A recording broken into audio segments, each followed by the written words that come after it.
Es una historia que abarca casi 4000 años. Una historia sobre el documento más antiguo de la civilización occidental. Con un mensaje que es intemporal y misterioso. El libro egipcio de los muertos es la guía de los egipcios para la otra vida y puede ser el primer documento religioso del mundo. Desde el polémico arqueólogo que planea sacarlo de Egipto clandestinamente. No toleraré que nadie se aparte de la ley, ni usted ni sus amigos nativos. Hasta un aterrador viaje al más allá. El libro egipcio de los muertos es tan antiguo como la propia civilización. La primera visión del día del juicio final. Un libro que puede dar respuesta a las preguntas fundamentales que se hace la humanidad desde hace milenios.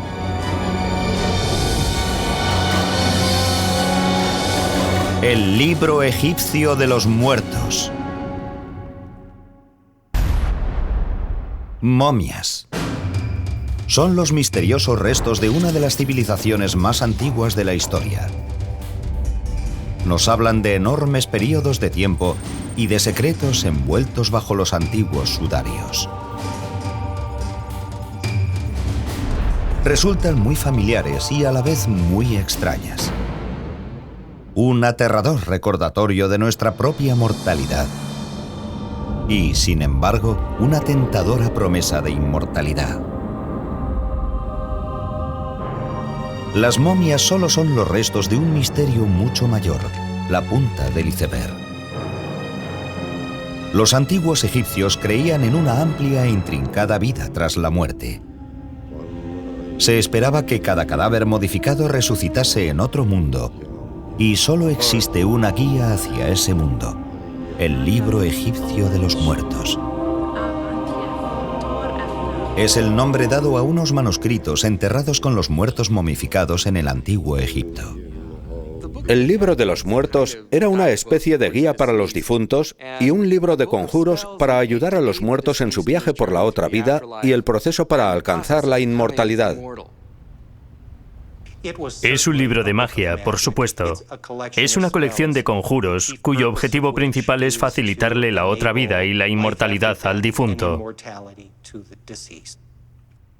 Es un libro para los muertos porque nos habla de lo que se encontrarán los muertos en el más allá. Por eso lo llamamos el libro de los muertos. Es muy importante porque es la búsqueda de la inmortalidad. Se ha dicho que a los antiguos egipcios les importaba más la otra vida que la vida en la tierra. Y debió de haber sido así para quienes vivieron en la antigua ciudad de Tebas durante la 19ª dinastía, hace más de 3000 años. Vamos a hablar de un egipcio que en los anales de la historia solo figura como Ani.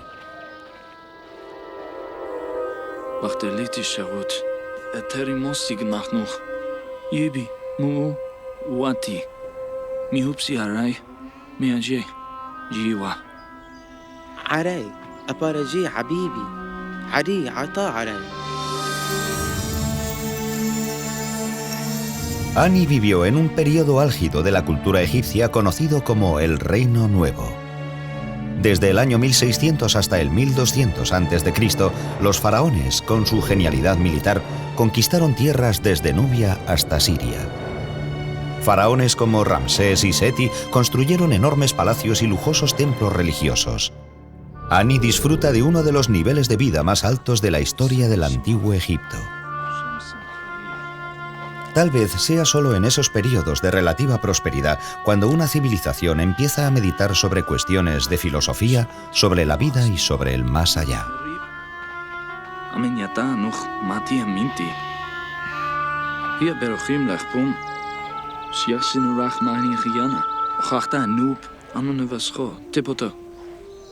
El registro histórico nos deja claro que la otra vida debió de haber tenido un gran peso en la mente de Ani. La idea de fallecer sin una preparación adecuada para la otra vida podía poner en peligro las posibilidades de ir al paraíso eterno.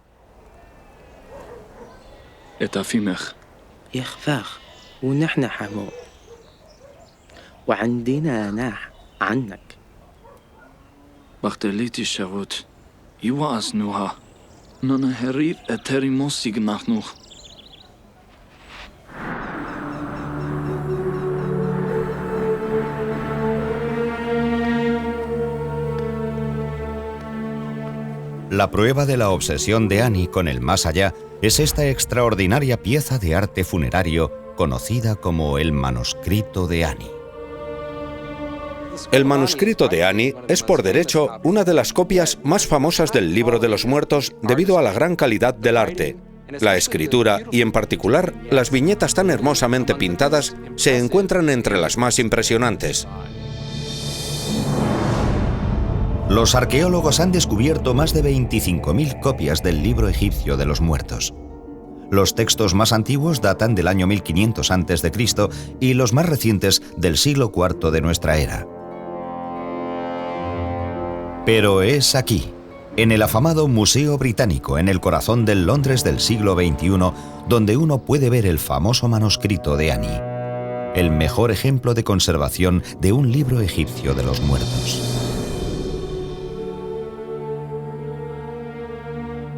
Pintado en el año 1250 a.C. aproximadamente, contiene 65 conjuros mágicos y plegarias y más de 150 ilustraciones a color. Esta exquisita obra de arte es uno de los manuscritos más largos descubiertos hasta ahora. Desplegado mide casi 24 metros. Pero el modo en el que el museo se hizo con esta obra maestra está lleno de intriga y de polémica.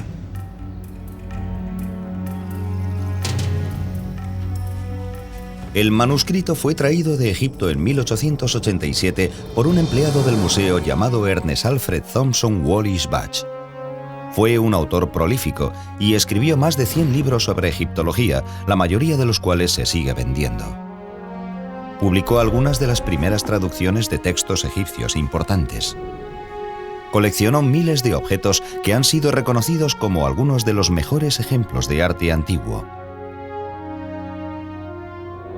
Sin embargo, hay quien dice que Budge era un erudito de segunda fila, un mal arqueólogo y un ladrón cultural que adquiría antigüedades por cualquier medio posible.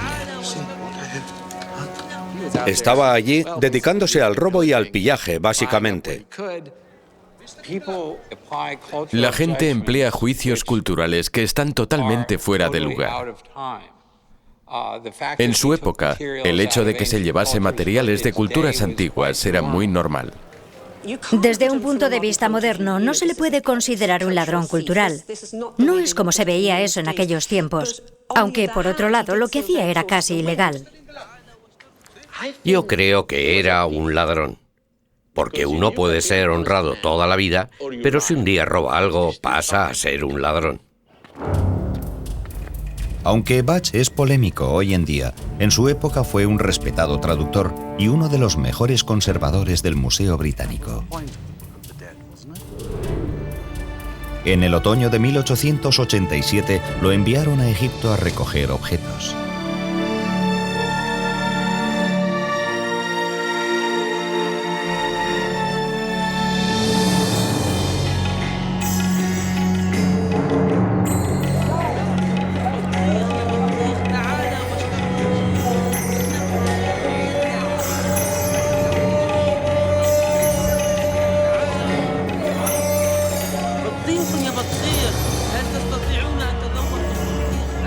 El viaje de Budge a Egipto se hizo en el momento perfecto.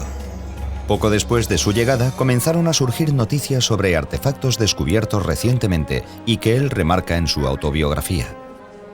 Aún no llevaba muchas horas en el Cairo cuando descubrí que todo el mundo hablaba de los descubrimientos realizados en el Alto Egipto y circulaban las historias más increíbles.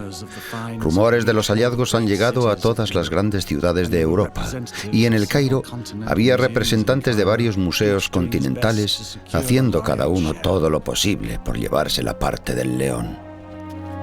La primera parada de Budge, el Museo Egipcio, para reunirse con un colega egiptólogo.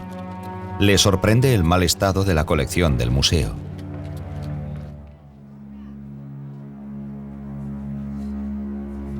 Este escarabajo le tenía que conceder la inmortalidad a su dueño. En este lugar sería una suerte que el escarabajo durase 6 meses. Egipto no tiene los recursos que tienen los grandes museos europeos, señor Bach. Pero al menos podrían limpiar el polvo. Al menos podrían evitar que el agua dañase los tesoros. Esperamos que el nuevo director ayude a que todo eso cambie. El famoso Monsieur Grevaux.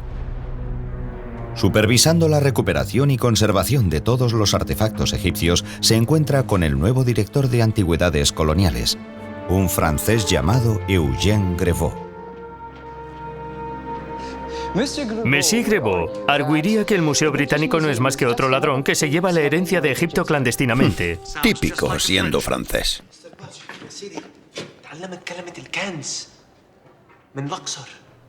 ¿Tesoros en Luxor? A mí eso no me suena a arqueología. Emil, le presento a mi ayudante Rance. No pensará hacer algo ilegal, ¿verdad? Por supuesto que no. Comprar antigüedades es un robo. No es un robo. Mientras Egipto trate de este modo sus tesoros, es conservación. Buen día, Emil.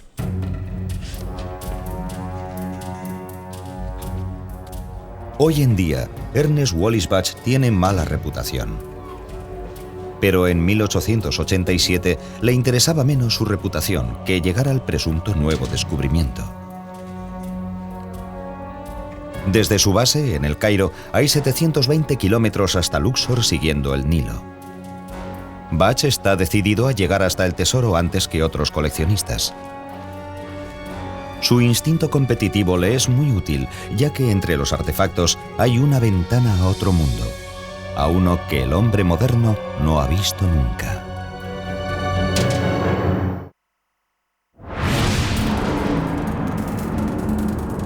El descubrimiento del manuscrito de Ani es una de las mejores historias de la egiptología. Una aventura en la que hay conspiración, intriga y un polémico héroe. Ernest A. Wallis Bach. En 1887, Bach se encuentra en Egipto para recoger artefactos para el Museo Británico. He recibido información de un nativo de Egipto sobre que en Tebas se han realizado descubrimientos muy importantes. Me ha dicho que han descubierto una tumba en la orilla oeste del Nilo, que es la mejor de cuantas él ha visto, y que en ella hay varios rollos de papiros. Me ha pedido que vaya allí sin falta y tome posesión de todas aquellas cosas antes de que las autoridades las puedan incautar y meter en la cárcel a sus dueños. El final del siglo XIX fue una época muy dinámica de la historia de la egiptología. Por una parte estaba emergiendo la nueva arqueología, pero a la vez existía la antigua tradición del pillaje e incluso de profanación de tumbas por parte de los tratantes de antigüedades.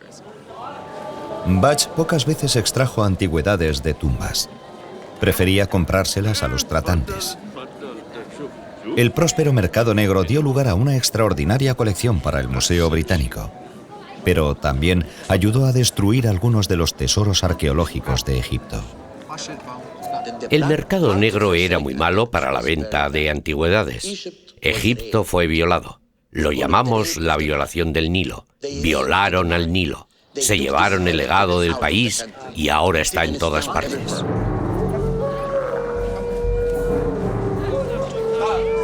El ayudante de Bach lo llevó a un tratante de antigüedades del mercado negro, donde le dan un intrigante artefacto que había sido encontrado en Luxor.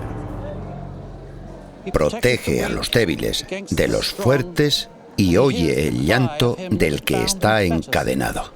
En 1887, Bach es uno de los pocos occidentales que sabe leer jeroglíficos. Es auténtico, ¿sí? Sí. Yo diría que es muy auténtico. Es una descripción de Ra, el dios Sol. Es de la 18ª dinastía. Me atrevería a decir que es de una copia del Libro de los Muertos. Yo lo llamo la Biblia de los egipcios. Es el texto religioso más antiguo del mundo. No será más antiguo que la Biblia. Oh, sí que lo es. De hecho, esta parte parece ser lo que llaman confesiones negativas. Es una lista de pecados que uno no debería cometer. La verdadera fuente de los 10 mandamientos. Mahmoud. Sí. ¿Es esta la única pieza de papiro? Oh, no. El hombre que lo encontró, el que encontró el manuscrito, lo cortó en trozos pequeños como ese para vendérselos a los coleccionistas. No tengo más. ¿Pero es del nuevo descubrimiento? Sí, puedo pedir que traigan al hombre que lo encontró. Está en Luxor. El problema del mercado negro de antigüedades es que la gente acaba robando cosas y sacándolas de su contexto. Es igual de malo si se hizo en el siglo XIX como si se hace hoy. Al hacerlo, se destruye completamente la comprensión que uno pueda tener del objeto. Es un placer como siempre, Mahmoud. Supongo que sigues prefiriendo dinero europeo. Por supuesto, señor Bach. Mañana tendré a un guía esperándole. Es un viaje de 2 días. Estaremos preparados. Bach quiere llegar a los nuevos descubrimientos, pero sabe muy bien que el nuevo director de antigüedades, Eugène Grevaux, pretende llegar allí primero. En 1887, Bach sabe que el rumoreado hallazgo de papiros manuscritos es importante, pero solo ahora se está empezando a comprender el verdadero valor histórico del Libro de los Muertos. Muchos creen que es el ejemplo más antiguo de escrituras religiosas del mundo. Se pueden ver cosas escritas en la Biblia, en el Antiguo Testamento y en el Corán. Y por lo tanto, la religión actual no llega de repente. Hay etapas. El Libro de los Muertos es en realidad la primera etapa del pensamiento humano sobre la otra vida. El Libro de los Muertos tiene sus antecedentes en los textos religiosos más antiguos que tenemos del Antiguo Egipto. Fueron inscritos en las pirámides durante la Quinta Dinastía alrededor del 2300 a.C. Posteriormente, reyes y nobles egipcios eligen las mismas inscripciones de las pirámides para escribirlas dentro de sus ataúdes. Y ese grupo de textos se conocen como los textos de los sarcófagos. Luego, en la época del Reino Nuevo, que tiene un tremendo resurgir en la producción literaria y artística, encontramos literatura mortuoria que empieza a reunir todos los conjuros de los sarcófagos y a escribirlos en papiros, algo que se puede llevar y enterrar con la momia. En 1250 a.C., durante la vida del escriba Ani, los conjuros del Libro de los Muertos tenían ya más de 1000 años de antigüedad. Sabemos por el registro histórico que Ani era escriba de un templo. Hoy podríamos considerarlo un contable. Sabemos que es un escriba real, encargado de cuadrar las cuentas de todas las ofertas hechas a los dioses. Los templos eran instituciones religiosas, pero también de gran importancia económica. Y él era el encargado de las ofrendas, pero también de los graneros del templo. La posición de Ani como escriba nos dice que formaba parte de un grupo educado dentro de la élite egipcia. Pero está claro que Ani debía de estar muy preocupado por su lugar en la otra vida. La eternidad solo se puede garantizar poseyendo un libro de los muertos. Es probable que el Libro de los Muertos fuese creado en una institución llamada la Casa de la Vida, que era un lugar conectado a los grandes complejos de templos donde se promovía el aprendizaje religioso, se ideaban los rituales, se creaban los mitos, o al menos se elaboraban, y donde se generaban los textos funerarios. Ani se habría reunido con un sacerdote en uno de los templos para preguntarle sobre el Libro de los Muertos. Había 2 formas de conseguir el Libro de los Muertos.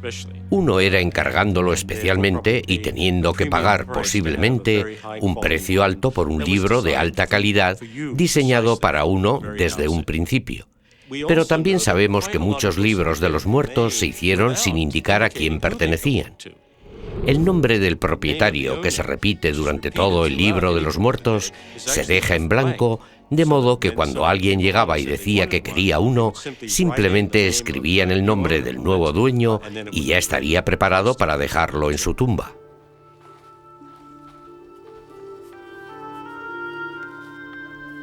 En el Reino Nuevo, los complejos de templos son lugares de culto y de negocios. יכין תבנת תנועה. איש. המצחונאית. למית הצ'קנו בהר, הצ'וכמוכים. טברה שופט בורדר. Tachmanorea Guriamcha. Un pergamino egipcio comienza como un tallo de la planta del papiro que crece en abundancia a lo largo del Nilo. A los tallos se les quita la corteza externa, luego se colocan finas tiras y se golpean hasta convertirlas en láminas. En un clima seco como el de Egipto, el papiro es muy estable y puede durar miles de años sin deterioro alguno. El paso siguiente para crear un libro de los muertos sería escribir los conjuros. La profesión de escriba era una de las más apreciadas en el mundo antiguo. Controlaban los conocimientos, y los conocimientos son poder. Un escriba no llegaba a ser un escriba accidentalmente. Hacían falta años de rigurosa preparación, empezando por pequeños que se enviaban a las escuelas de escribas en los templos o en el Palacio Real. Pasaban años y años para llegar a dominar los miles de símbolos del lenguaje jeroglífico.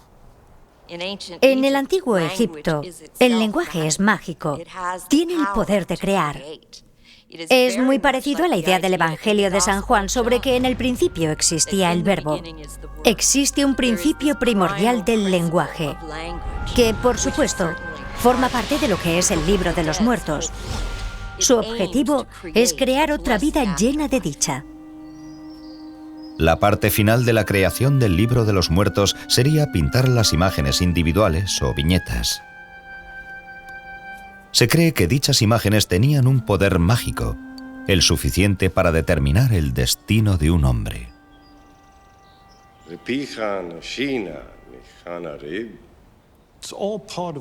Todo ello es parte del proceso de fabricación. Se puede entrever una especie de producción en serie para confeccionar, para ensamblar un libro de los muertos según lo hubieran pedido.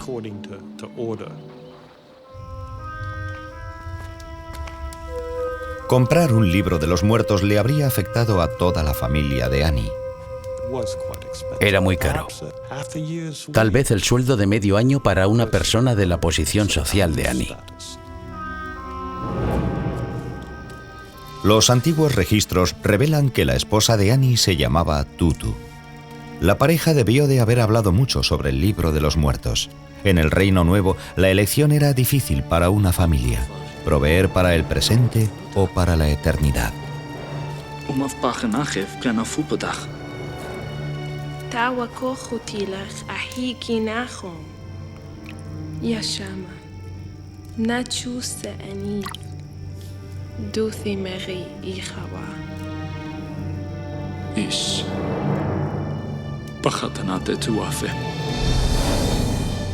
La búsqueda del libro de los muertos por parte de Annie hará su nombre famoso en los tiempos modernos, pero no antes de que Wallis Budge reciba cierta atención por su parte.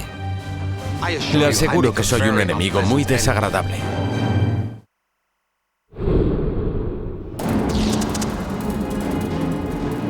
Se ha dicho que la del antiguo Egipto era una cultura de muerte. Queda muy poco de la vida cotidiana de los antiguos egipcios, pero sabemos mucho sobre ellos por la gran atención que prestaban a sus tumbas, a sus tesoros, a sus manuscritos e incluso a sus cadáveres momificados.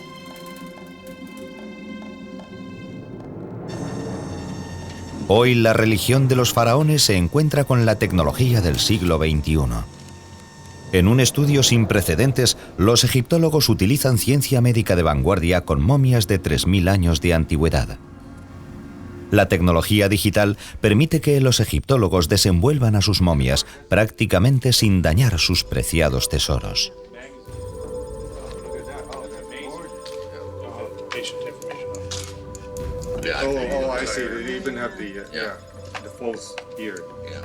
Bajo las envolturas, un amuleto de 2000 años de antigüedad protege al difunto de los peligros del más allá.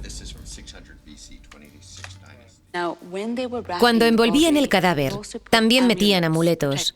Amuletos protectores alrededor del cuerpo, tanto por delante como por detrás, para ayudar a que el cuerpo llegara a la otra vida. Y lo bonito es que algunos de dichos amuletos están relacionados con el libro de los muertos. Y están allí para proteger al cadáver de peligros específicos que se van a encontrar durante su recorrido hasta el más allá. Pero ¿por qué se molestaban los antiguos egipcios en conservar a sus muertos? Los antiguos egipcios momificaban a sus muertos porque creían que el alma necesitaba un vehículo más físico para disfrutar de todos los placeres de la otra vida.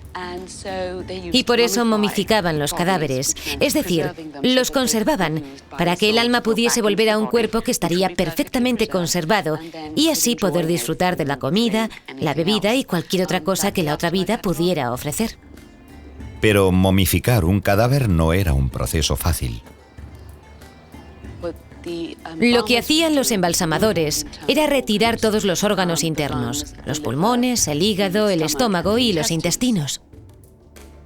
Metían los órganos en vasijas ceremoniales conocidas como vasijas canópicas que luego serían sepultadas con el cadáver. Después se utilizaba un gancho largo para extraer el cerebro por la nariz. Los egipcios no creían que el cerebro fuese un órgano esencial. Se puede ver que el defecto está aquí, por donde entran a través de la nariz, haciendo un orificio en la base del cráneo para extraer el cerebro. Una vez extraído el cerebro, derretían resinas y vertían resina líquida a través de la nariz y movían la cabeza para que el cráneo quedase bañado. Eso se hacía para evitar el crecimiento de bacterias en el cráneo. El corazón era el único órgano que dejaban en el interior del cuerpo. Se consideraba el centro de inteligencia y sentimientos, algo que necesitarían en la otra vida. Lavaban el cadáver, lo secaban utilizando natrón, que es una especie de sal. Lo mezclaban con bicarbonato de sodio y una vez que habían pasado 40 días de disecación, untaban el cadáver con aceites y ungüentos y luego lo envolvían con rituales y una gran ceremonia. Así terminaba la momificación. Después lo enterraban. Pero la momificación solo era el principio de un largo viaje, el viaje del alma del difunto. Y el libro egipcio de los muertos era la única guía hacia una vida de ultratumba.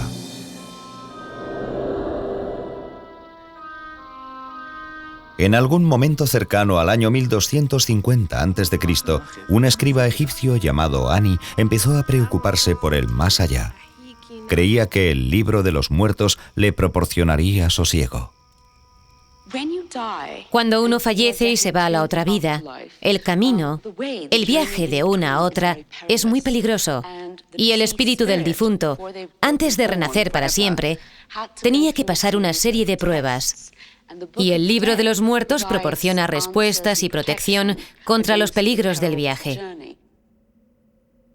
Se trata de la búsqueda de la inmortalidad. Sin saber lo que hay en el libro de los muertos, el difunto nunca llegaría a la otra vida.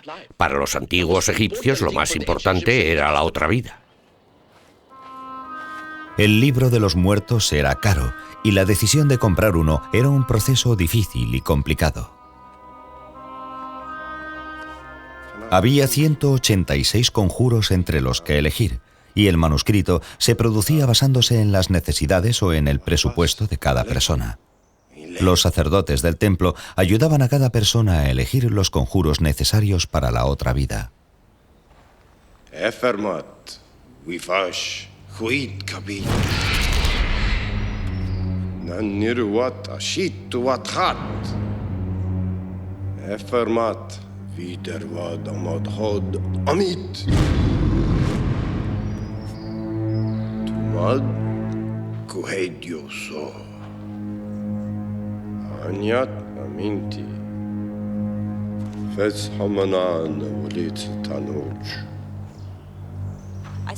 A veces me pregunto si los libros de los muertos no empezaron siendo algo extra para ganar dinero.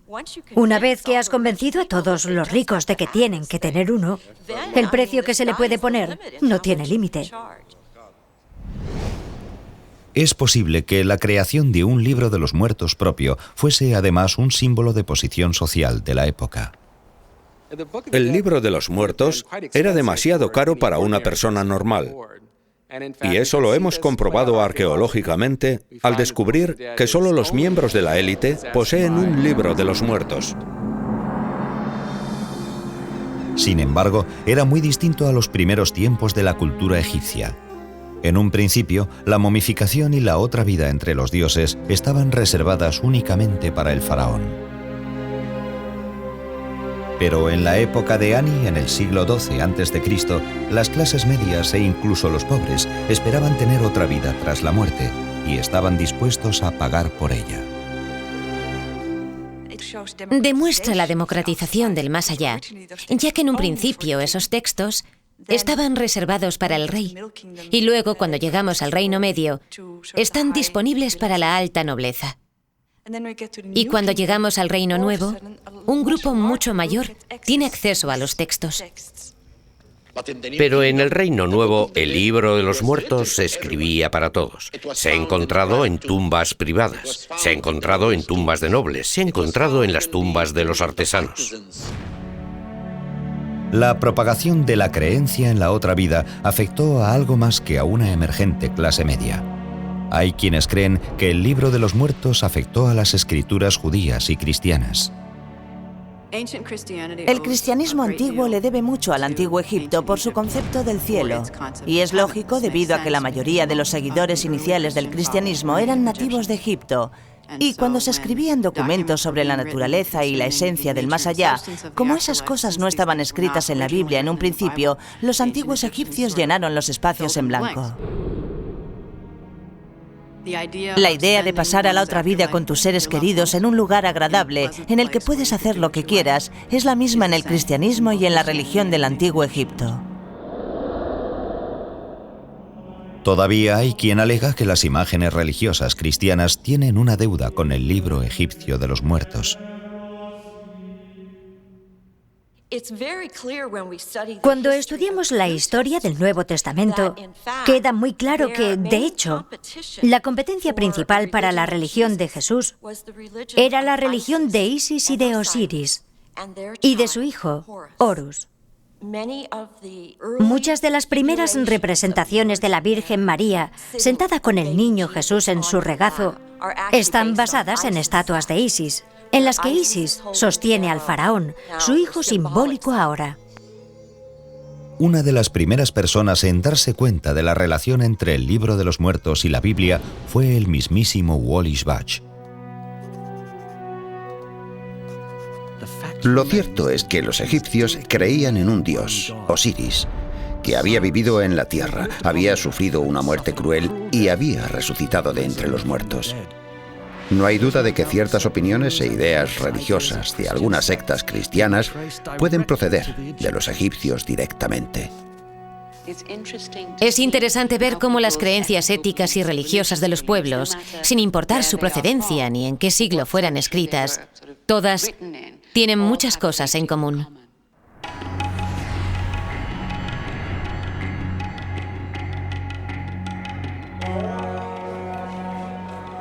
Cuando Ernest Wallis Budge llega a Egipto en 1887, el país está controlado por una coalición europea.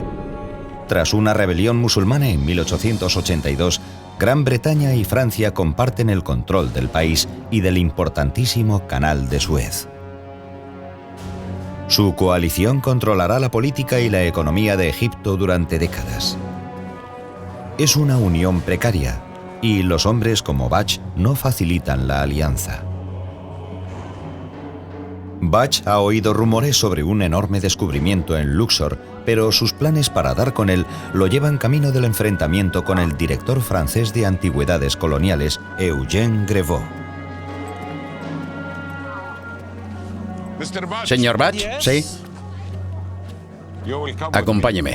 ¿A usted? ¿De qué se trata? Órdenes del señor Grevaux. Tiene que hablar con usted. Oh, tiene que hablar conmigo. Ramsey, nos vemos delante del hotel mañana a las 9 de la mañana. Monsieur Grevaux había publicado un libro muy bueno sobre la religión egipcia, pero por naturaleza, disposición y preparación era inadecuado para el puesto que le habían dado. Siéntese. Tiene que esperar aquí. ¿Aquí? Y todos los que procurábamos el bienestar de Egipto lamentábamos su nombramiento.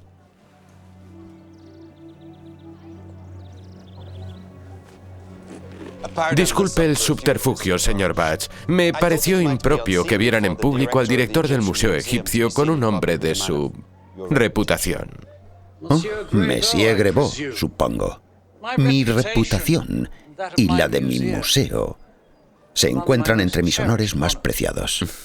¿Le apetece un té? Me temo que tendrá que volver al Museo Británico con las manos vacías, señor Bach. Como guardián de las antigüedades egipcias, debo informarle de que tengo la intención de evitar el saqueo de los tesoros de la nación. Monsieur Grebot, la meta del Museo Británico es la conservación del legado del mundo. Mi antecesor dice que en su viaje anterior salió de Egipto con más de 1.400 antigüedades ilegales.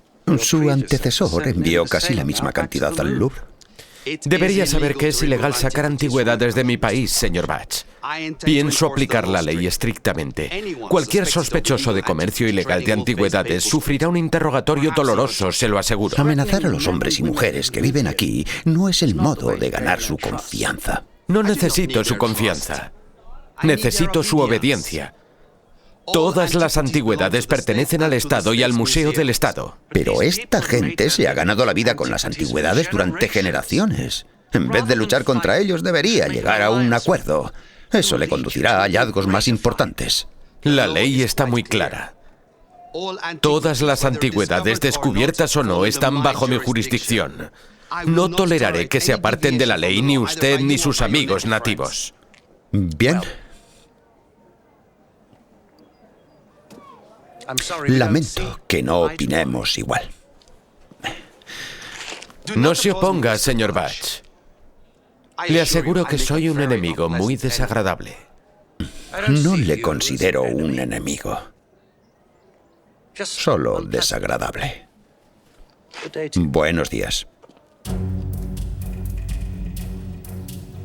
Bach sabe que las autoridades francesas lo detendrán si lo descubren comprando antigüedades, pero ha oído rumores sobre un enorme hallazgo de artefactos en la ciudad de Luxor. ¿Y esa cosa me va a llevar hasta Luxor? Bach está dispuesto a arriesgarse a una detención, a la cárcel o a algo peor para conseguir los tesoros.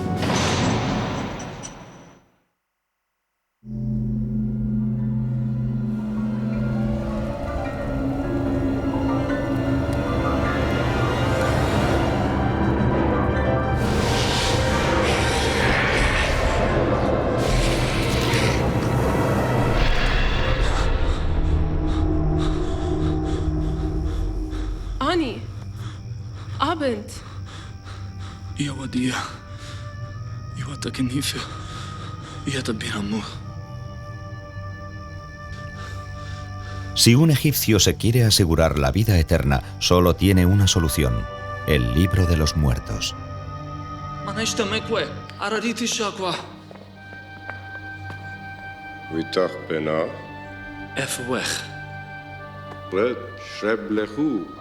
El libro de los muertos era distinto para cada persona que lo compraba.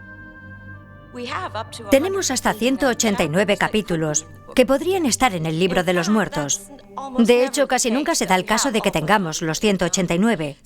Y creemos que los escribas basaban su teología en las preferencias de sus clientes.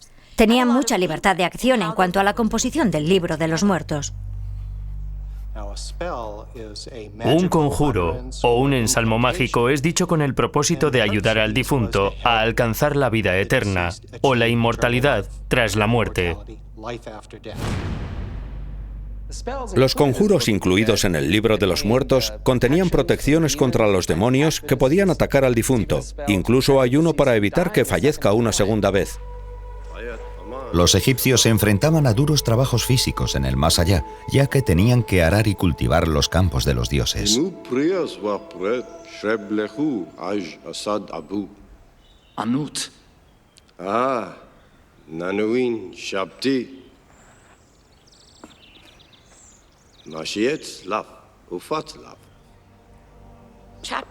El capítulo 6 permite que el difunto, cuando le pidan que haga cualquier trabajo manual, dé vida a unos pequeños clones de sí mismo o de sí misma. Y ellos hacen todo el trabajo sucio. Por lo que todos tenían que llevar consigo el capítulo 6. De lo contrario, se encontrarían en el más allá sin sirvientes. Los egipcios incluso robaban algunos de los conjuros, algunos anotados de un modo excelente. ¿Cómo podía informar sobre eso una persona muerta? No lo sé.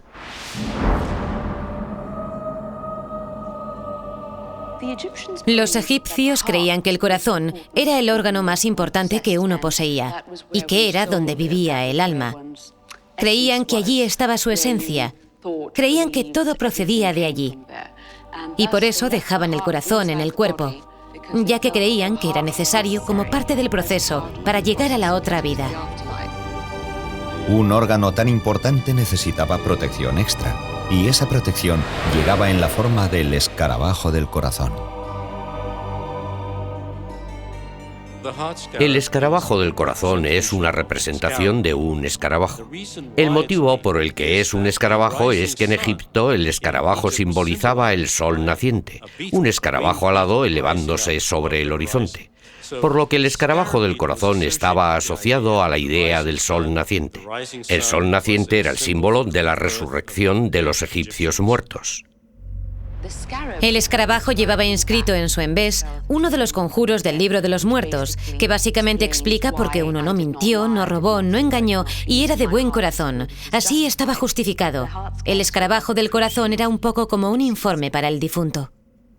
Les preocupaba mucho que el corazón pudiera revelar ciertas cosas que habían hecho mientras estaban vivos y que podrían dañar sus posibilidades de llegar a la otra vida.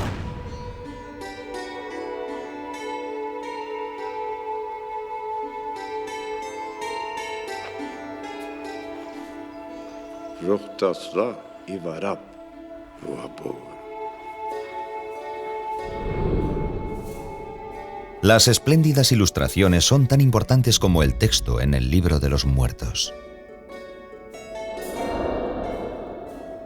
Las ilustraciones del libro de los muertos le dan un poco más de fuerza a los conjuros existentes. Por ejemplo, el conjuro contra el escarabajo demonio que le podía devorar a uno tenía una gran representación, y eso le daba una fuerza mágica al conjuro, ayudándole al difunto a vencerle. La creación del manuscrito de Ani pudo llevar meses o incluso más de un año.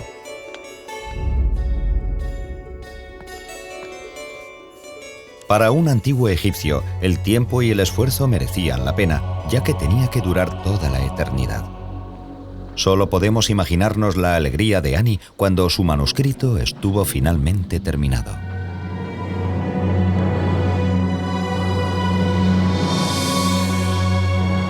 Hay muchos manuscritos del antiguo Egipto, pero hay muy pocos que tengan la elaboración y el esplendor artístico del manuscrito de Ani. Nadie entiende eso mejor que James Wasserman, artista gráfico y productor de libros. Cuando vi este manuscrito me quedé sin aliento. Era algo increíble. El color, la riqueza, el misterio de las imágenes.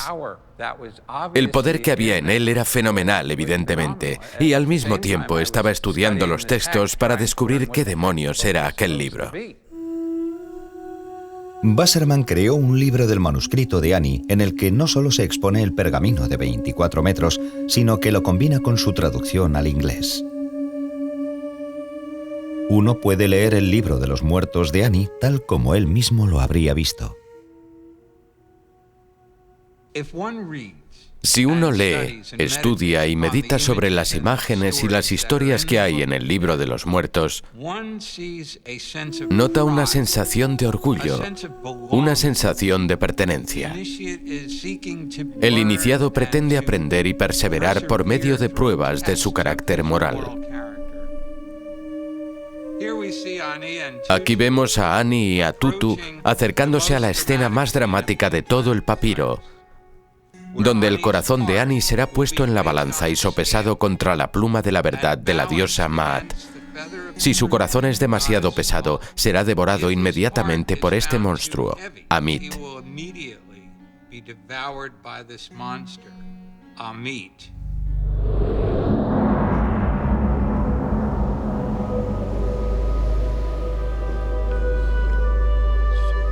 Para los antiguos egipcios, la muerte es el primer paso hacia la salvación.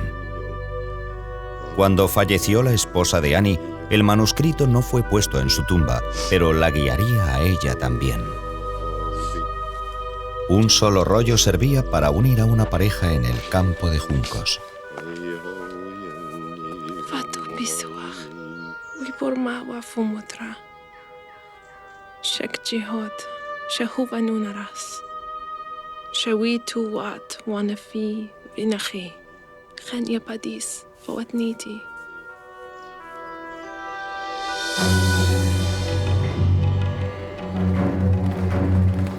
Tres 3000 años después de la muerte de Ani, Ea Wallis-Budge tiene una misión. Le han hablado de un rumoreado tesoro en Luxor, el nombre moderno de la antigua ciudad de Tebas. Budge quiere ser el primero en llegar. Gracias, caballeros. Habrá una recompensa mayor cuando regrese. Gracias. Pero la búsqueda de Budge va a ser interrumpida. Señor Budge. ¿Usted de nuevo? ¿De qué se trata esta vez? Queda detenido.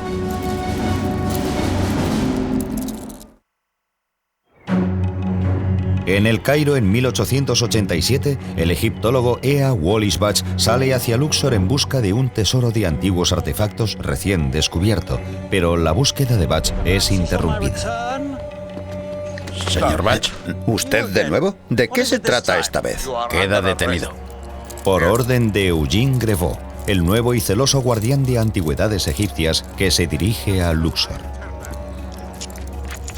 عوام البوت بتاعت ميسيو جرافو عم تغرق ملقوط بالنهر ماذا؟ غضبان ينادي لك من الشط Quédese aquí hasta que yo vuelva.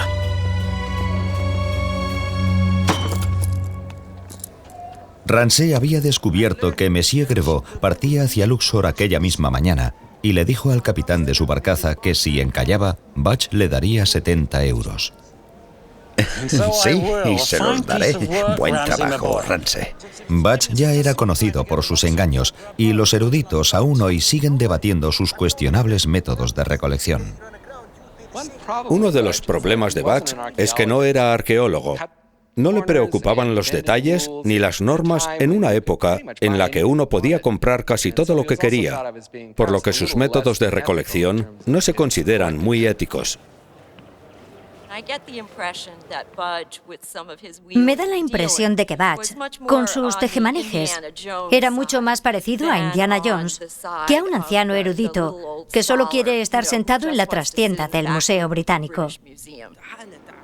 Otros sugieren que los métodos de Budge podían ser necesarios en aquella época.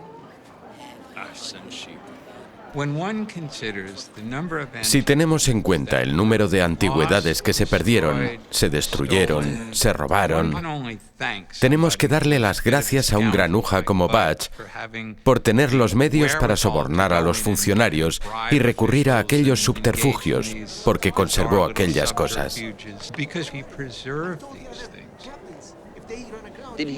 Utilizó su influencia y su erudición en aquella época. Utilizó su presencia y su amistad con egiptólogos extranjeros en Egipto para robar muchas antigüedades, sacarlas del país y llevarlas al Museo Británico. Eso fue injusto. Finalmente, Budge parte hacia Luxor, todavía un paso por delante de su némesis, Grevaux. Se dice que en el tesoro que busca hay varias partes de un libro egipcio de los muertos.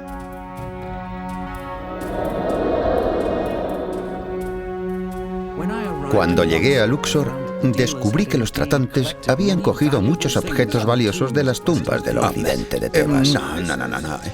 Busco antigüedades. ¿Antigüedad? Los tratantes trataban con desdén el derecho del gobierno a todas las antigüedades de Egipto.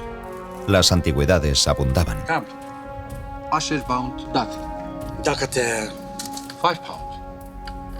Pero el dinero no.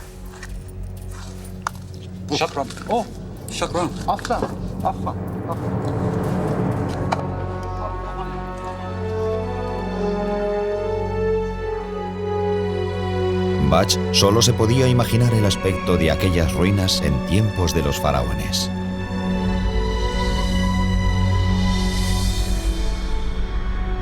Unos 3000 años antes, cuando Luxor era conocido como Tebas, un escriba llamado Ani encargó su propio libro de los muertos, que le costó el salario de medio año. No tardará en ponerse a prueba su valor para él en la otra vida.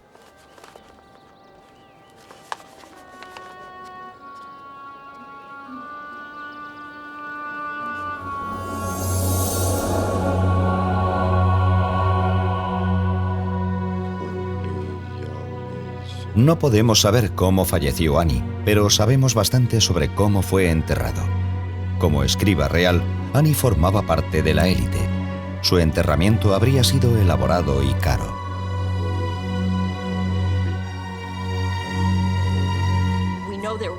Sabemos que había distintas gamas de precios para la momificación. Los pobres elegían una forma de momificación acorde con sus bajas rentas. Una persona pobre sería llevada por su familia para enterrarla en la arena, delante de la tumba o la pirámide de otro, con la esperanza de que el pobre pudiera seguir sus pasos. Era como un reguero. Si uno llegaba a un funeral de gama alta, su momificación podía tardar hasta 272 días y tenía los mejores ataúdes y sarcófagos. Tras la momificación, el difunto era colocado en un trineo con forma de barco arrastrado por bueyes y era llevado a su tumba, en uno de los grandes cementerios que salpicaban la orilla oeste del Nilo.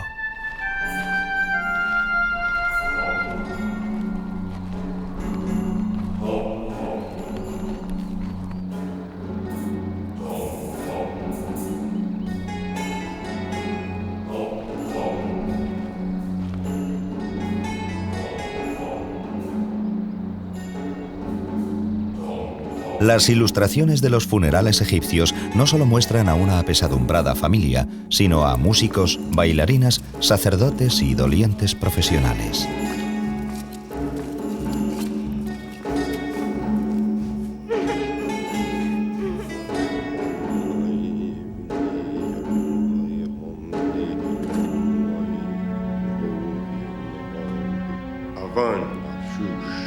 El rito funerario final de una momia era la colocación del libro de los muertos.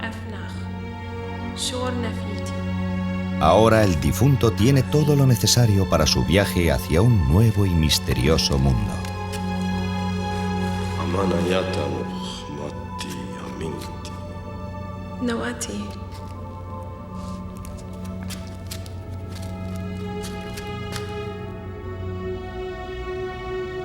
بشف عثور ونشويتي شات عن بخيس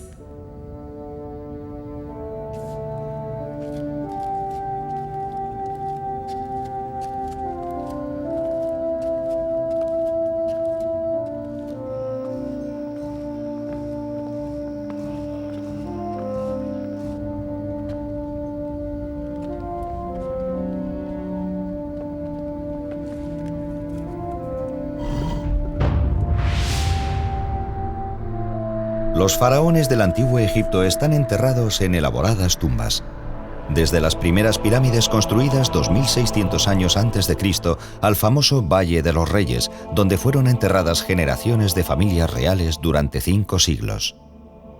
Pero la élite y la clase media del antiguo Egipto tenían sus propios cementerios y sus tumbas individuales.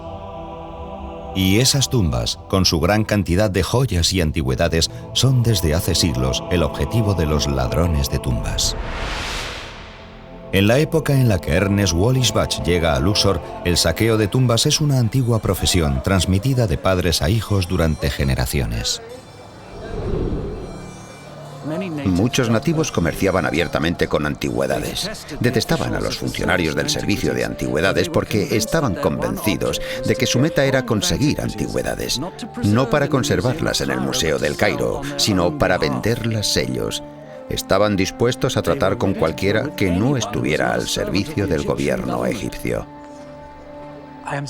Se lo vendo porque ya le había comprado antes a mi familia. Pero no debe traer aquí al francés. ¿Entendido? Tranquilo, no lo traeré. Eso se lo puedo prometer, Hassan.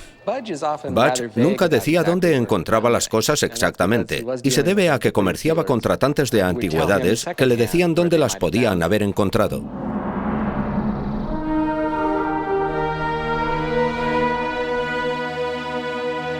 Es muy probable que llevasen a Bach a Kerna, en la orilla oeste del Nilo, muy cerca del Valle de los Reyes. Allí, los habitantes habían construido su hogar encima de un cementerio de nobles que fueron saqueando sistemáticamente durante el siglo XIX. Estos son los mejores tesoros. 19ª dinastía. Sí, tal vez pueda darle un buen precio. Hassan, ¿cuánto quiere por todo? 300 euros. Hecho. ¿Puedo mirar eso? Es basura. Tesoros rotos, no es nada. Lléveselo.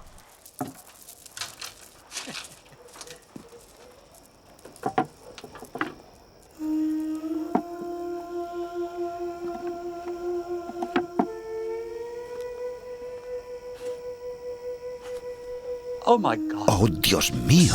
El sello está intacto. Caballeros, creo que estamos viendo un documento que no ha sido tocado desde hace 30 siglos. Oh. Aquí dice, salve, Ra, creador de los dioses. Ramsey, lo que estamos viendo es un libro egipcio de los muertos intacto, inmaculado, hecho para Ani, escriba del faraón.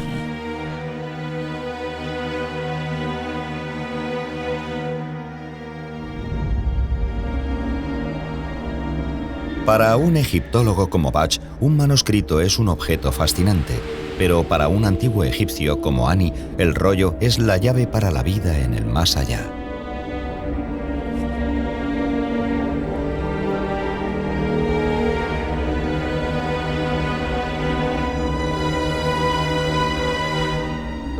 Los egipcios creían que la otra vida era un lugar peligroso, y es probable que simbolizara la crisis de la muerte. Para los egipcios que amaban la vida, la muerte era un desgarrón en el tejido de la sociedad.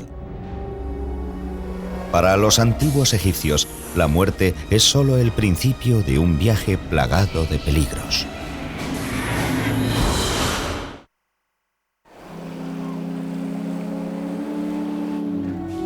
En 1887, Sir Ernest Wallis Bach está en Egipto en busca de antigüedades para el Museo Británico, y durante un viaje a Luxor, donde se encontraba la antigua ciudad de Tebas, descubre el rollo de Ani, de 24 metros de largo.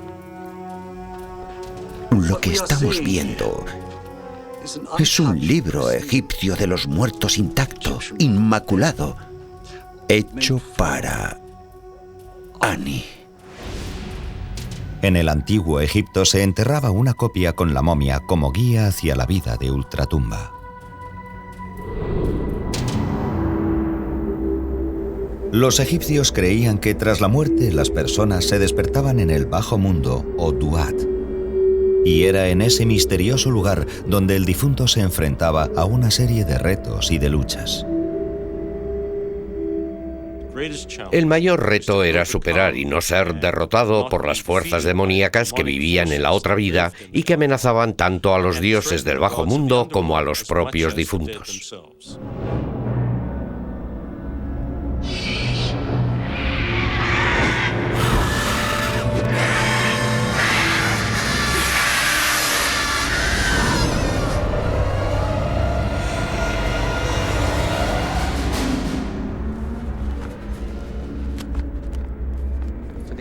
Para los egipcios, la muerte era una crisis, pero eran muy optimistas y creían que se podía superar, pero no sin una serie de pruebas y penalidades. Parte del Libro de los Muertos ilustra un mundo peligroso en el que el difunto es amenazado por seres aterradores. Cuando se utilizaban jeroglíficos en un libro mágico como el Libro de los Muertos, se volvían mágicamente activos. Se puede comparar a un videojuego en el que haya que pasar por una serie de episodios. Hay que luchar contra los enemigos o superar obstáculos. De hecho, dañaban jeroglíficos que tenían un aspecto amenazador porque se podían escapar de su control. Por ejemplo, uno de los jeroglíficos más comunes tiene forma de víbora cornuda, una de las serpientes más mortíferas del mundo. Se utiliza en muchos conjuros y textos, y la rompían en dos para que la víbora no pudiese saltar de la pared y atacar al dueño. Pero si el jeroglífico no estaba dañado, podía cobrar vida y atacar. Para Annie, su protección está en los conjuros del Libro de los Muertos.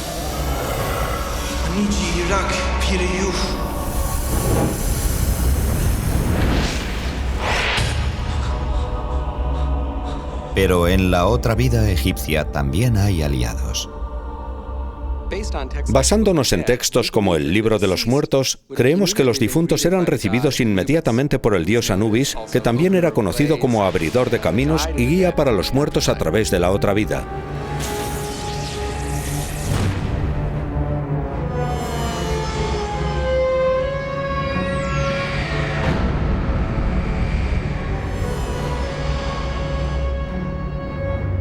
Anubis es un dios muy prominente en el bajo mundo y también en lo relacionado con la momificación y el ritual funerario de los muertos. Siempre aparece con la cabeza de un canino y se identifica con el chacal y con los demás caninos que existían en Egipto y que solían vivir en los bordes de los valles donde estaban los cementerios. Por lo que siempre existió esa íntima relación entre los perros salvajes y el mundo de los muertos. Anubis es guardián y guía de los difuntos. Su misión consiste en asegurarse de que llegan a salvo al juicio y de que llegan a todos los sitios a los que precisan ir. Uno de los capítulos más importantes del Libro de los Muertos es un misterioso ritual llamado la apertura de la boca.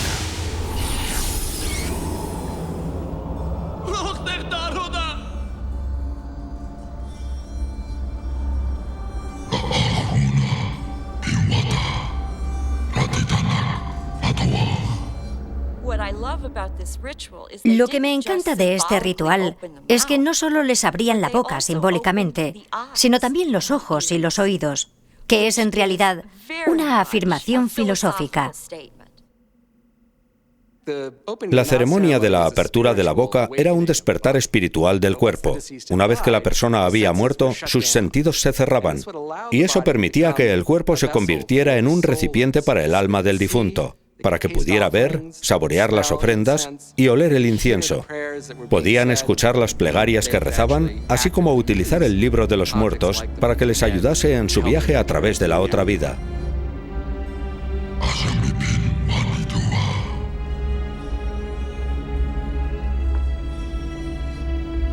El muerto tenía una meta a la que llegar en el bajo mundo: llegar al campo de juncos o campo de las ofrendas, un lugar de dicha en el que podía vivir toda la eternidad.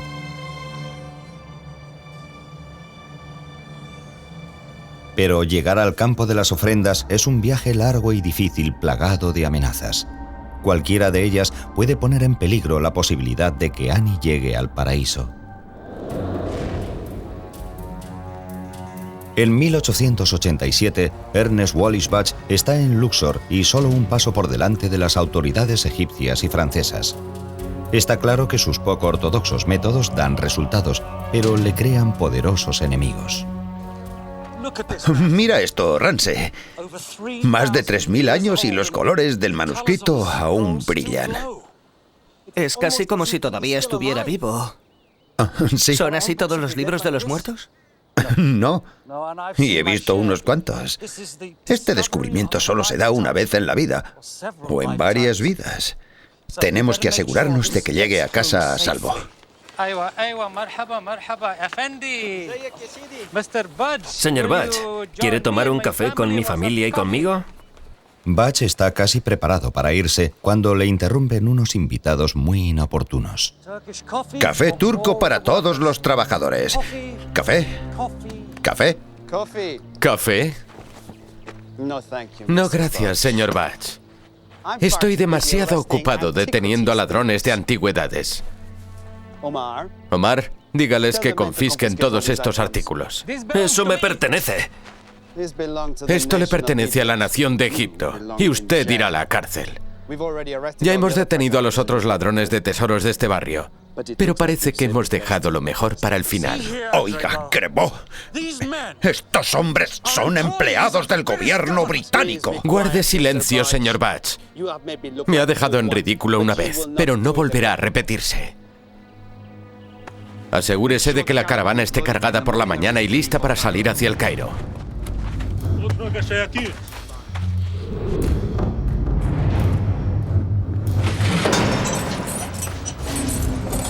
Con el manuscrito en manos de las autoridades, Bach sabe que se puede perder para el mundo de manera definitiva. O algo peor, robado y recortado en forma de recuerdos en el mercado negro. Los métodos de los que Bach es partidario pueden ser ahora la destrucción de su mayor descubrimiento.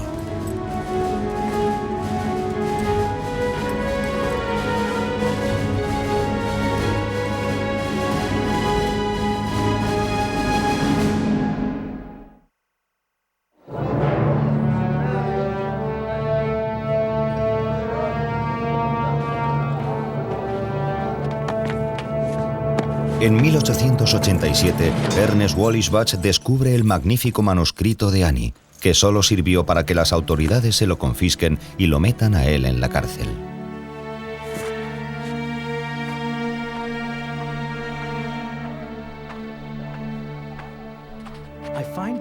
Me encuentro en una situación muy difícil. Encarcelado en Luxor, acusado por los franceses, irónicamente, de ser un ladrón de tumbas. Y todo ello tras haber realizado el que tal vez sea el mayor descubrimiento de mi carrera. Un antiguo rollo funerario que perteneció a un escriba llamado Annie, de vivos colores y lleno de fantásticas imágenes de miles de años de antigüedad. Creo que puede tratarse de la primera vez que un hombre haya expresado sus creencias espirituales por escrito. Un verdadero gran descubrimiento. Por supuesto, necesito tiempo para estudiarlo, para poder entender su significado. Lo triste es que posiblemente no vuelva a caer en mis manos.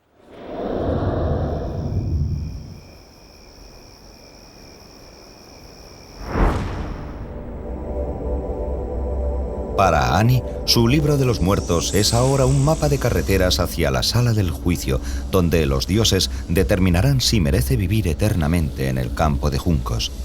Pero llegar allí puede ser peligroso. Los conjuros incluidos en el libro de los muertos contenían protección contra los demonios que podían atacar a los difuntos.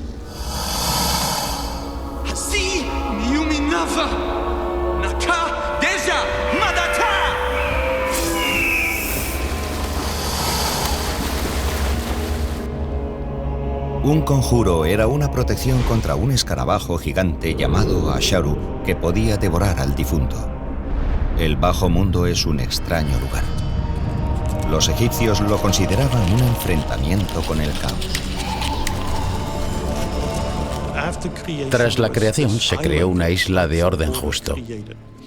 Pero una gran parte del universo sigue sin crear y en estado caótico. Y por lo tanto, irracional.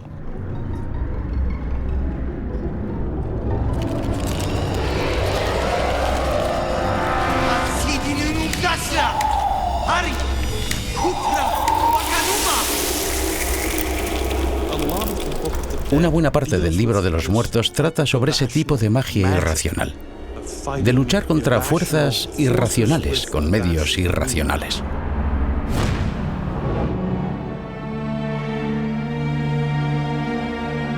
Tres 3000 años después, en 1887, el manuscrito de Annie se encuentra en manos de las autoridades y Ernest Wallis Bach tiene obstáculos propios que superar.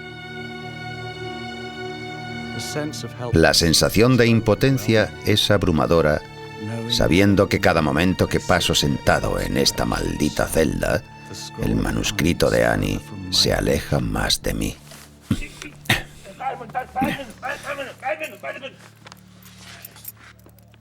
بادج الإنجليزي وحسام السارق أنتما حران انطلقا من هنا انطلقا راح ما راح ليش How did you get us out of here? أنا ما شفتك بخشيش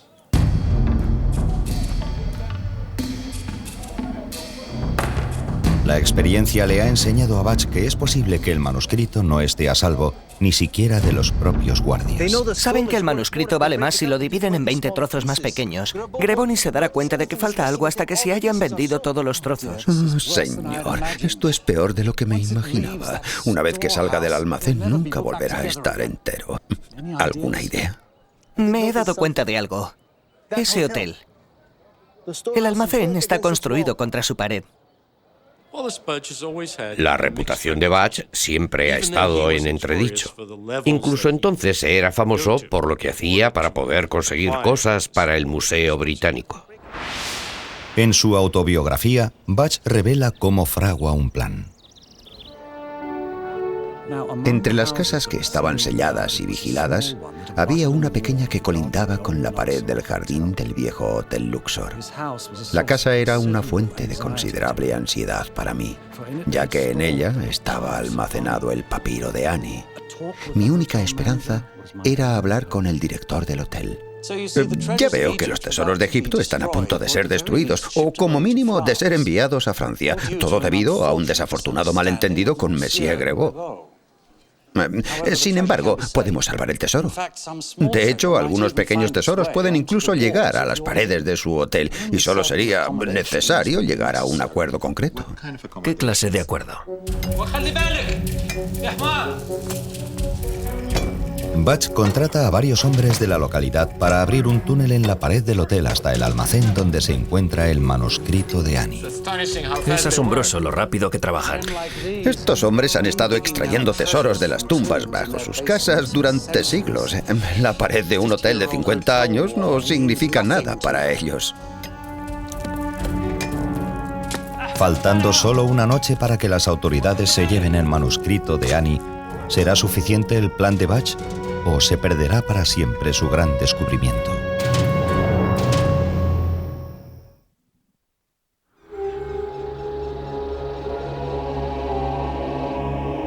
En el antiguo Egipto, la vida no se termina con la muerte. De hecho, los antiguos egipcios creían que la muerte era solo el principio de un largo y arduo viaje. Un viaje que podrá acabarse con la salvación o la aniquilación. Annie espera que su libro de los muertos lo lleve a una vida en el paraíso, pero aún tiene que superar muchas pruebas y puede ocurrir cualquier cosa.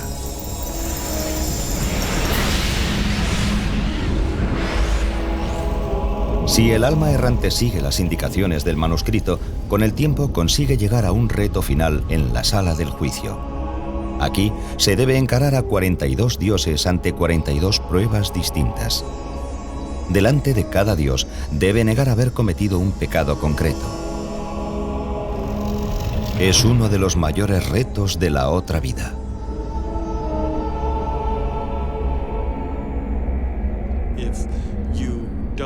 Si no sabes las respuestas correctas, las cosas correctas que debes decir en ese momento, se supone que no vas a poder pasar por esa puerta con éxito hacia la vida siguiente. Los 42 mandamientos que Annie debe negar haber incumplido se conocen como la confesión negativa.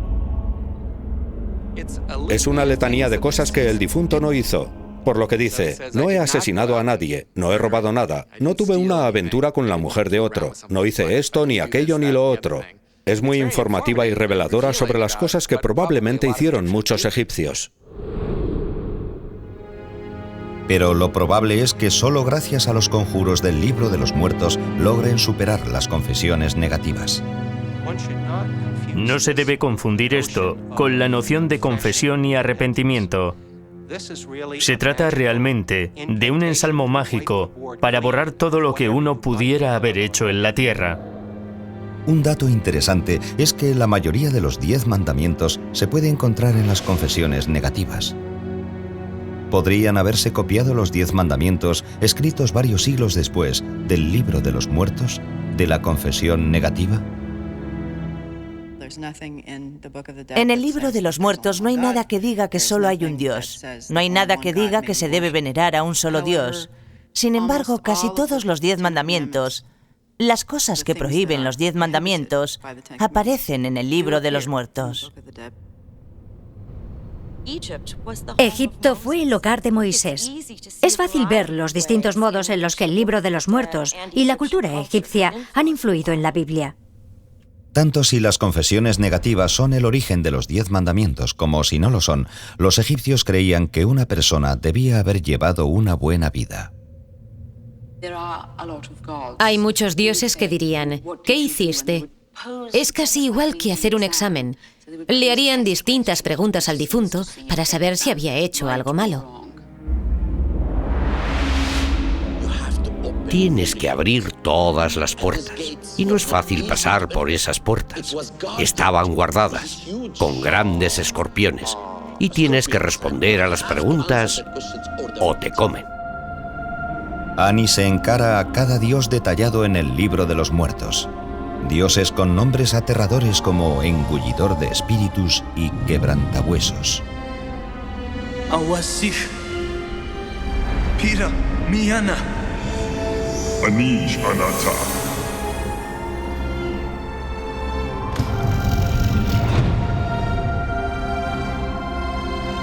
Con cada respuesta correcta del libro de los muertos, Ani avanza a través de las puertas.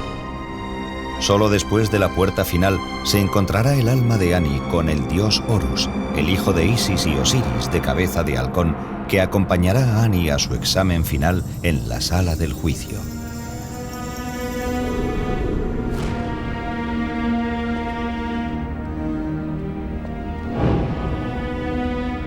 El momento decisivo del libro egipcio de los muertos se conoce como pesar el corazón.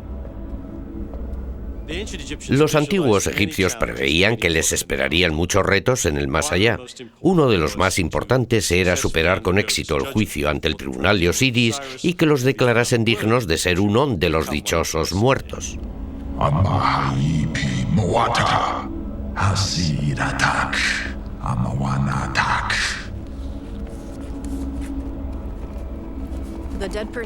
El corazón de la persona muerta es el símbolo de su inteligencia, de sus emociones e incluso de su mente.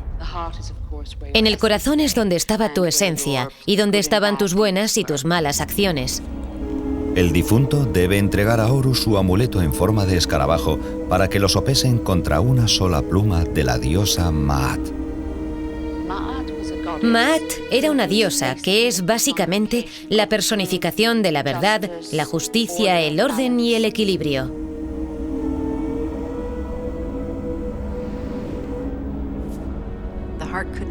El corazón no podía pesar más que la verdad, pero tampoco podía pesar menos. Tenía que pesar lo mismo. Lo interesante es que esas frases todavía existen en nuestro lenguaje y se oye decir que alguien tiene el corazón pesado o el corazón ligero. Ningún difunto se quería ver atrapado confiando solo en la pureza de su corazón. Por eso el libro de los muertos, con los conjuros apropiados, supone la diferencia. Te ayuda a pasar por los pelos. Pero existe la posibilidad de que no pases la prueba. Y si no utilizas bien los conjuros del libro de los muertos, serás arrojado al monstruo Amit, el devorador de almas, el devorador de muertos. La misión de aquel ser monstruoso, una combinación de cocodrilo, león, hipopótamo y otros animales feroces, era devorar instantáneamente a cualquier persona muerta declarada culpable en la sala del juicio. Si Amit te come el corazón, dejas de existir. Para los antiguos egipcios eso era lo más aterrador. No era un castigo, era no poder existir en absoluto. El escarabajo de piedra que representa el corazón del difunto tiene que pasar ahora la prueba final. Una prueba de eternidad u olvido.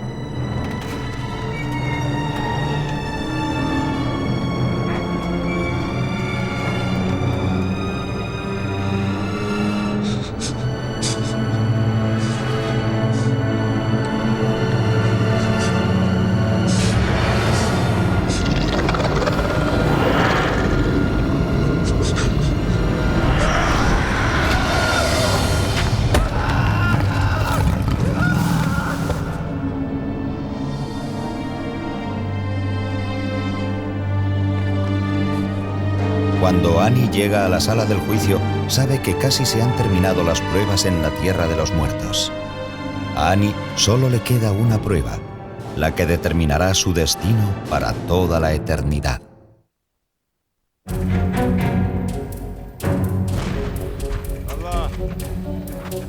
Tras haberle confiscado el manuscrito de Annie las autoridades egipcias, Ernest Bach intenta ahora recuperarlo. La casa donde estaban almacenadas las antigüedades colindaba con la pared del Hotel Luxor. El resultado fue que varios obreros empezaron a cavar bajo la pared para abrirse paso a través de los blandos ladrillos de la casa. Le digo que he oído algo. Nadie podría entrar estando nosotros vigilando. Asegúrese de que la caravana esté cargada y lista para mañana por la mañana. Y no quiero retrasos.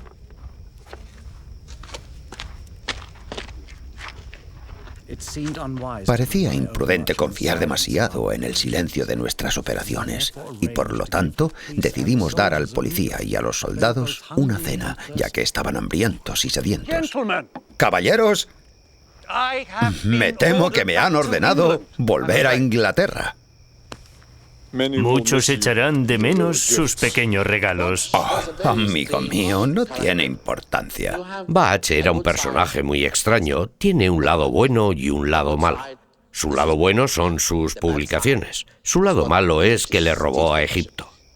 Y, caballeros, me gustaría ofrecerles una pequeña cena en representación de mi gratitud y mi amistad. ¿Ramsey? تفضلوا تفضلوا تفضلوا يا جماعة. Eat well, gentlemen. Bach sabe que si lo sorprenden será el fin de su carrera y pasará muchos años en una prisión egipcia. Pero cree que vale la pena arriesgarse para recuperar tan inestimable obra maestra.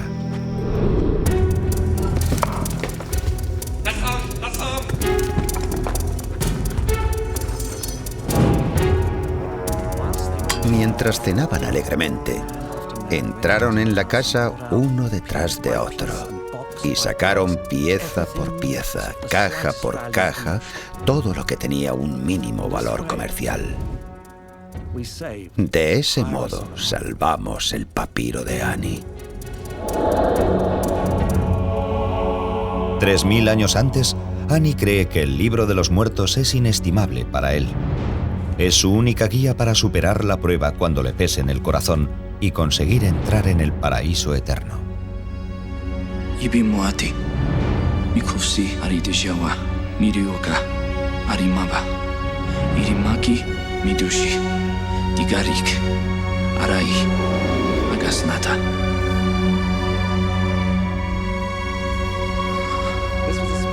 Era un conjuro que le decía al corazón literalmente que no le delatase. El conjuro estaba ideado para que el corazón no dijera, tuviste una aventura con la esposa de otro, o robaste. Estaba ideado para que dijera, has sido muy bueno, sin problemas. Algunas personas han sugerido que el escarabajo corazón podía ser una manera de abrirse camino por medio del engaño, pero yo creo que representa mucho más. El concepto que una persona necesita para tener calma emocional y estar preparada para lo que pueda ocurrir. Necesita controlar sus emociones, porque para los egipcios el corazón era la sede de sus emociones.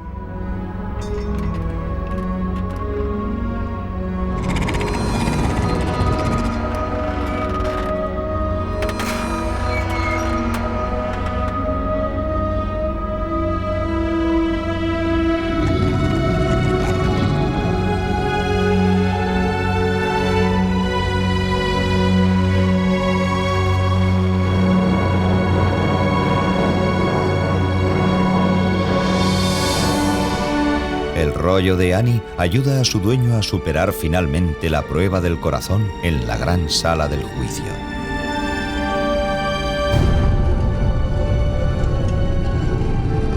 Su viaje ha terminado, su experiencia ha finalizado y ahora puede entrar en el paraíso, en el dichoso campo de juncos.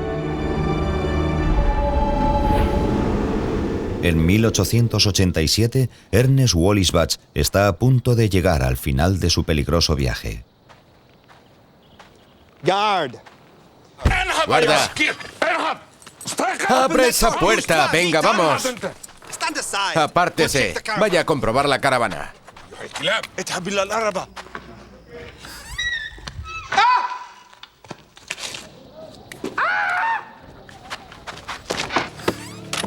Ha desaparecido. Ha desaparecido todo.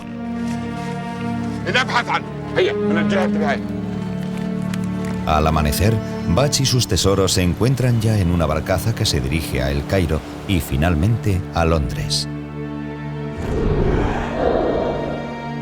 En diciembre de 1887, Sir Ernest Wallis Bach ha regresado ya al Museo Británico. Con él está el papiro completo de Annie. Por primera vez, quienes visiten el museo podrán ver todo el libro de los muertos. Aunque lo que le haría Bach es tan polémico como él mismo. Cuando llegó al Museo Británico, lo cortó en secciones con las que podía trabajar. Ordenó que lo pegaran sobre tableros de madera para que pudiera ser traducido. Desde un punto de vista tecnológico, uno casi podría perdonárselo. Pero por otra parte, destruyó la integridad del papiro para siempre. Bach pasa el resto de su vida en el Museo Británico como conservador de antigüedades egipcias. La mayor parte de sus 14 libros todavía se publican, aunque incluso estos causan polémica. Escribió muchos libros populares, pero rápidamente y sin mucho cuidado, y de hecho, sus traducciones ya estaban desfasadas cuando fueron publicadas en la década de 1890. Bach tiene una reputación mixta entre los egiptólogos. Produjo mucho, pero su erudición no siempre fue considerada sólida. Y su ética de colección dejaba mucho que desear, desde luego. Yo hoy en día todavía leo sus libros. Sus libros son muy importantes. Creo que lo único malo de Bach fue que robó antigüedades.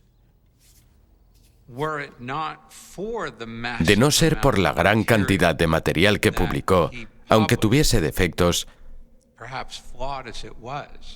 no existiría el interés por la egiptología y las culturas antiguas que existe hoy.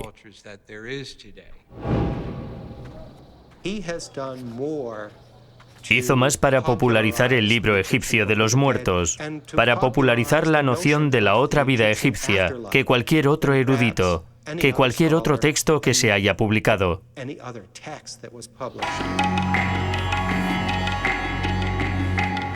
Tanto si Bach fue un erudito, un aventurero o incluso un ladrón, está claro que el manuscrito de Annie es su mayor aportación al mundo de la egiptología. Jamás realizó un hallazgo mayor y nadie ha descubierto otros rollos tan artísticos ni tan completos como el libro de los muertos de Annie. Me pregunto qué pensaría de todo este joven de la imagen. No lo sé. Supongo que no le importaría. Annie deseaba la inmortalidad y con el rollo en el museo, el nombre de Annie será leído y recordado por millones de personas. Creo que tiene razón. Y esté donde esté, espero que Annie nos dé su bendición.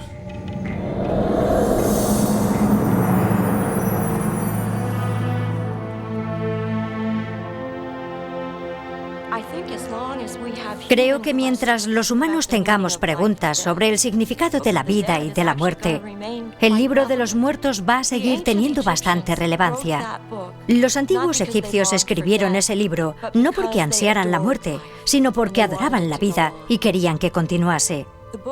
El libro de los muertos imagina que el lugar de mayor dicha en el que podemos estar es aquí, en la tierra.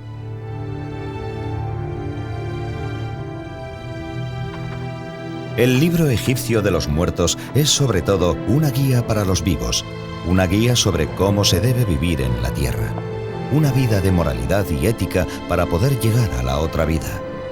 Pero los misterios de los antiguos egipcios perduran. Son los misterios que se encuentran en el corazón del libro egipcio de los muertos.